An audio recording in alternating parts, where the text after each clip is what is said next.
خواتین و حضرات، میں آج اس لیے خوش ہوں کہ میں نے جب ایمرجنسی دیکھی، جب میں ہماری گورنمنٹ آئی پہلی دفعہ، تو میں ایمرجنسی کا ایک دن رات کو چکر لگایا پمس کی، تو جس حالات میں لوگوں کو میں نے دیکھا تبھی فیصلہ کیا کہ ہمیں یہاں اتنے بڑے ہاسپٹل جو ارد گرد سے سارے لوگ پمز آتے ہیں، کہ جو سب سے تکلیف میں لوگ آتے ہیں وہ ایمرجنسی میں آتے ہیں، اور اگر ادھر یہ نہیں بات کہ وہ ریفلیکٹ کرتا ہے ہاسپٹل کی کوالٹی، وہ انسانیت کا تقاضا ہے کہ جب ایک مریض سب سے زیادہ تکلیف میں ہو اس کے لیے سب سے بہتر علاج ہو۔ تو یہاں الٹا ہے کہ پمس کے اندر تو کئی بڑی اچھی ڈپارٹمنٹس ہیں، خاص طور پر ڈینٹسٹری کی میں تعریف کروں گا، لیکن ایمرجنسی کے حالات بہت برے تھے جب میں نے دیکھا۔ تو آج ہم نے پوری وہ ایک پروسیس سے گزرے ہیں، باہر سے آرکیٹیکٹ جو اسپیشلائزڈ ہاسپٹلز بنانے کے آرکیٹیکٹ ہیں، گرام ریپ، جنہوں نے شوکت خانم کا بھی ڈیزائن کیا اور شوکت خانم دونوں ہاسپٹلز کا ڈیزائن کیا، اور آج اگر شوکت خانم کو دونوں ہاسپٹلز کو جوائنٹ کمیشن انٹرنیشنل کی سرٹیفیکیشن ملی ہے، تو اس کی ایک یہ بھی وجہ ہے کہ وہ ایک بلڈنگ بنی ہوئی ہے، ایک اسپیشلائزڈ ہاسپٹل کے ڈیزائنر نے، آرکیٹیکٹ نے بلڈنگ بنائی ہے۔ تو ہم یہ بھی چاہتے تھے کہ یہاں بھی یہ جو ایمرجنسی بنے وہ ایک اسپیشلائزڈ ہو، یعنی وہ خاص طور پہ کیٹر کرے جو کہ ایمرجنسی کے مریض آتے ہیں۔ تو اس کے لیے پھر گرام ریپ جو کہ امریکن آرکیٹیکٹ ہے، جو اسپیشلسٹ ہے، اور میں خاص طور پہ اپنے اوورسیز پاکستانیز کا شکریہ ادا کرنا چاہتا ہوں، کیونکہ انہوں نے سپانسر کیا، جتنا بھی خرچہ تھا یہ ایمرجنسی کے ڈیزائن پہ ہمارے اوورسیز پاکستانیز نے وہ خرچہ دیا۔ یہ ایک چیز ثابت بھی کرتی ہے کہ یہاں کتنی ہماری قوم کتنے کھلے دل کی ہے، جنرس لوگ ہیں۔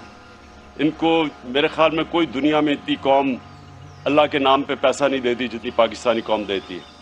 تو انہوں نے سپانسر کیا، اور اب آج ہم نے گراؤنڈ بریکنگ کی ہے، اور یہ پاکستان میں سارے پاکستان میں اب ایک جو سب سے کوالٹی کی ایمرجنسی بنے گی وہ یہ، اس کی آج ہم نے آج اوپننگ کی ہے، اس کی گراؤنڈ بریکنگ کی ہے۔ اور میں اس لیے بھی یہ جو آپ نے جناح ہاسپٹل کی بھی آج ہم نے سٹون لینگ کی، جناح ہاسپٹل جو 300 بیڈ کا ہاسپٹل ہے، اور یہ ڈاکٹر فیصل نے صحیح کہا کہ 1985 کے بعد یہ پہلی دفعہ اسلام آباد میں ایک نیا ہاسپٹل بن رہا ہے۔ یہ ہم سب کو سمجھنا چاہیے کہ اسلام آباد پاکستان میں سب سے تیزی سے بڑھتا ہوا شہر ہے۔ آپ سب کو حیرت ہوگی کہ 2010 اور اب 10 سالوں کے اندر اسلام آباد کی آبادی دگنی ہو گئی ہے۔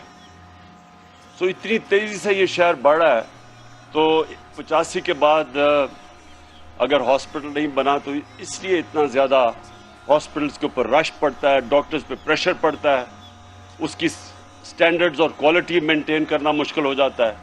تو اس لیے یہ ایک بالکل اسٹیٹ آف دی آرٹ، اور یہ بھی ایک اسپیشلائزڈ ہاسپٹل بن رہا ہے جس کی آرکیٹیکچرل ڈرائنگز امریکہ سے بن کے آ رہی ہے، اور انشاءاللہ ہمیں امید ہے کہ ہمارے بھی آرکیٹیکٹس اس کو فالو کر کے یہاں بھی ان کی ٹریننگ ہوگی، وہ بھی اسپیشلائزڈ ہاسپٹل کی ڈرائنگز بنا سکتے ہیں۔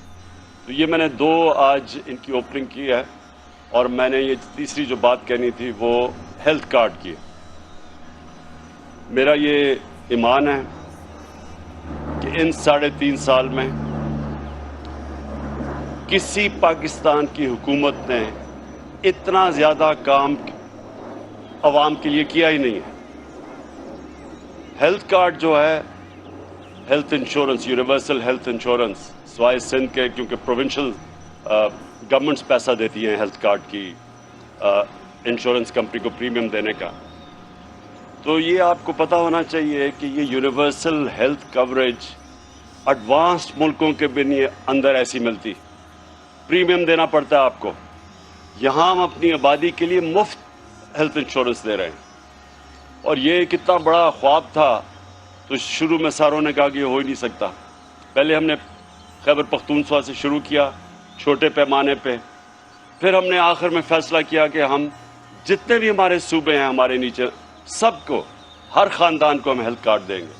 میں سمجھتا ہوں کہ یہ ہماری جو خواب ہے پاکستان کی، جو اس کی ویژن تھی، فلاحی ریاست، اسلامی فلاحی ریاست، یہ سب سے بڑا ہم نے قدم اٹھایا ہے اس راستے کے اوپر چڑھنے کا، کہ ایک انسانیت کا نظام ہو۔ ایک غریب خاندان جس کی گھر میں بیماری ہو اور پیسہ نہ ہو بچوں کا علاج کروانے کے لیے، ماں باپ کا علاج کروانے کے لیے۔ کتنے ہمارے ملک میں ایسے خاندان ہیں جن کو یہ فیصلہ کرنا پڑتا ہے کہ ہمارے پاس اگر پیسے نہیں تو ہم کیا کریں گے، قرضے لے لیتے ہیں لوگ غربت کی لکیر سے خاندان نیچے چلے جاتے ہیں۔ ایک اپنے خاندان کے کسی فرد کا علاج کراتے کراتے وہ غربت کی لکیر کے نیچے چلے جاتے ہیں قرضے لے لے کے۔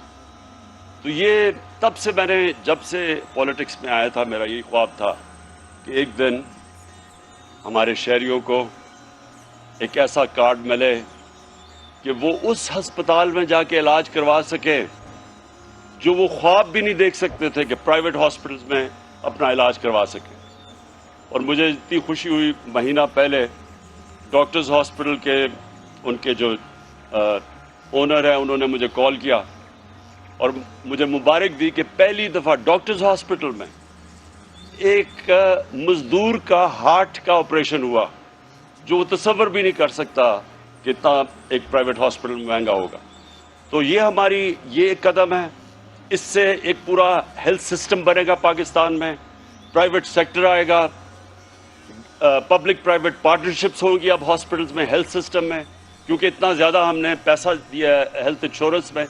تو اب کوئی بھی غریب علاقے کے اندر پرائیویٹ سیکٹر جا کے ہاسپٹل کھول سکتا ہے، جو پہلے کبھی وہ نہیں، کیونکہ لوگوں کے پاس پیسہ نہیں تھا، پرائیویٹ سیکٹر نہیں جاتا تھا۔ اور گورنمنٹ ہاسپٹلز بھی مجھے افسوس سے کہنا پڑتا ہے کہ آپ دیہاتوں کے اندر جائیں، ڈسٹرکٹس میں جائیں، وہاں ڈاکٹرز نہیں ملتے، ڈاکٹرز بھی وہاں جانا پسند نہیں کرتے دور دراز علاقوں میں۔ مجھے میاں والی میں کیونکہ میرا حلقہ تھا، میں وہاں کیمپیننگ کرتا تھا، بہت برے حالات ہوتے تھے ہاسپٹلز کے، کیونکہ ڈاکٹرز عموماً جاتے نہیں تھے وہاں، نرسز نہیں ملتی تھی وہاں۔ تو اب پرائیویٹ سیکٹر کو انسینٹو مل گیا ہے ہیلتھ کارڈ کی وجہ سے کہ وہ بھی اب دور دراز علاقوں میں جا سکتے ہیں۔ آخر میں صرف یہ کہنا چاہتا ہوں کہ مجھے بڑی خوشی ہے کہ ہر فیلڈ کے اندر، چاہے وہ اکنامکس ہو، چاہے ہیلتھ کیئر ہو، چاہے تعلیم ہو، کسی نے بھی نہیں پاکستان میں سوچا تھا کہ 70 سال کے بعد ایک حکومت کوشش کرے گی ایک تعلیمی نصاب لانے کے لیے، کیونکہ ہمارا ایک طبقاتی تعلیمی نظام بنا ہوا ہے۔ امیر کے لیے انگلش میڈیم اور اچھے نوکریاں، ہمارے نیچے عوام کے لیے ممکن ہی تھا اوپر آنے کا، کیونکہ تعلیم کا سسٹم ہی اوپر نہیں آنے دیتا تھا۔ اور یہ پھر انگلش کی جو زبان ہے، یہ بجائے تعلیم سیکھنے کے لیے یہ کلاس ڈسٹنکشن بن گئی کہ انگریزی جو بولتا ہے وہ اوپر والی کلاس کا ہے، وہ بیچارے نیچے والی کلاس کے۔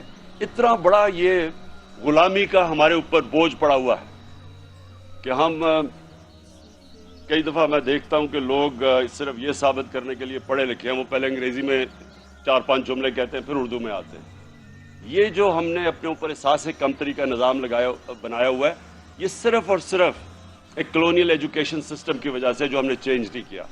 تو آج مجھے بڑا فخر، ہم نے شروعات کر دی ہے بڑی مشکلوں سے، ایک کوٹ سلیبس، ایک کریکولم، نصاب، اور 5 سے پھر آہستہ آہستہ اوپر لے کے جائیں گے۔ اور اس کے علاوہ جو ہم نے سیرت نبی کا فیصلہ کیا کہ اپنے سارے بچوں کو نبی کی سیرت پڑھائیں گے، کیریکٹر بلڈنگ کے لیے۔ یہ بڑا ضروری ہے، بڑی قوم بن ہی نہیں سکتی جب تک اس کا کیریکٹر بڑا نہ ہو۔ ہم جب مدینہ کی ریاست کی بات کرتے ہیں، مدینہ کی ریاست کی سب سے بڑی کوالٹی کیا تھی؟ نبی صلی اللہ علیہ وسلم نے لوگوں کے کیریکٹر بدل دیے۔ وہ فکری انقلاب تھا۔ لوگ غلط سمجھتے ہیں کہ وہ تلوار سے کوئی انقلاب آیا تھا۔ ان کے مدینہ کے ہجرت پہ پہنچنے کے اور ان کے دنیا کے جانے کے بعد جو 10 سال تھے، صرف جنگوں کے اندر کوئی 1000 سے 1200 لوگ مرے تھے ٹوٹل، لیکن وہ سارا عرب ان کے نیچے آ گیا تھا۔ تو وہ تلوار سے نہیں ہوا تھا، ذہن بدلے تھے انہوں نے، فکری انقلاب تھا. اور وہ ہماری بدقسمتی یہ ہے کہ ہم نے کبھی کوشش ہی نہیں کی جب سے ہمارا ملک بنا ہے کہ لوگوں کو بتائیں تو صحیح کہ وہ جو قرآن ہمیں حکم دیتی ہے کہ ان کی زندگی سے سیکھو، وہ کیا وجہ تھی؟ وہ ہماری بہتری کے لیے ہے. جو قوم ان کی سنت پہ چلے گی وہ اٹھ جائے گی. اور کیونکہ وہ رحمت العالمین تھے، وہ صرف مسلمان نہیں، سب انسانوں کے لیے رحمت بن کے آئے تھے، تو جو بھی ان کی سنت پہ چلے گا وہ قوم اوپر آ جائے گی. تو اس لیے ہم نے یہ بھی رحمت العالمین اتھارٹی بنائی ہے. اس کا مقصد ہی یہ ہے کہ اپنے بچوں کو یونیورسٹی اسٹوڈنٹس کو کم از کم ان کو یہ پتا ہو کہ ان کی زندگی کیا تھی، انہوں نے کیسے کیریکٹر بدلے، کیسے جو ان کے ارد گرد تھے سب لیڈرز بن گئے. تو یہ مجھے جو سب سے خوشی ہے کہ ہم نے تعلیم کے اوپر وہ کام کیا ہے، ہیلتھ میں وہ کیا ہے، اکانومی کو ٹھیک کیا ہے.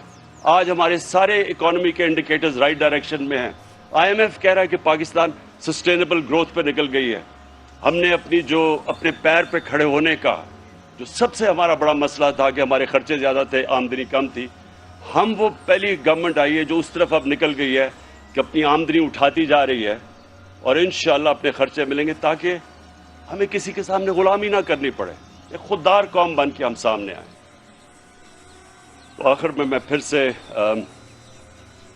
آج بڑا خوش ہوں کہ یہ جو 2 انوگریشنز کیا میں پمز کے بورڈ کو خاص طور پہ کہنا چاہتا ہوں کہ آپ کی بہت بڑی ذمہ داری ہے. ہمارا جو گورنمنٹ سسٹم بن چکا ہے اس کے اندر میرٹ ختم ہو گئی ہے اور اس کے وہ اجازت دیتی ہے کرپشن کی. تو آپ کے اوپر ذمہ داری یہ ہے کہ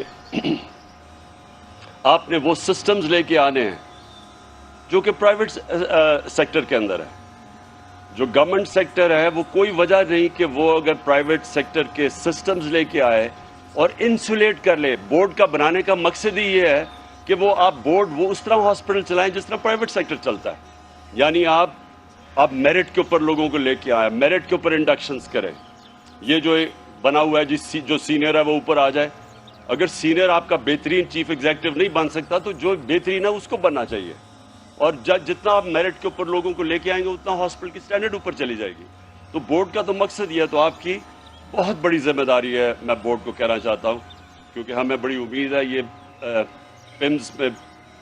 پمز میں پوٹینشیل ہے کہ یہ ایک گورنمنٹ ہاسپٹل ہوتے ہوئے پاکستان کی پرائمری انسٹیٹیوشن بن سکتی ہے.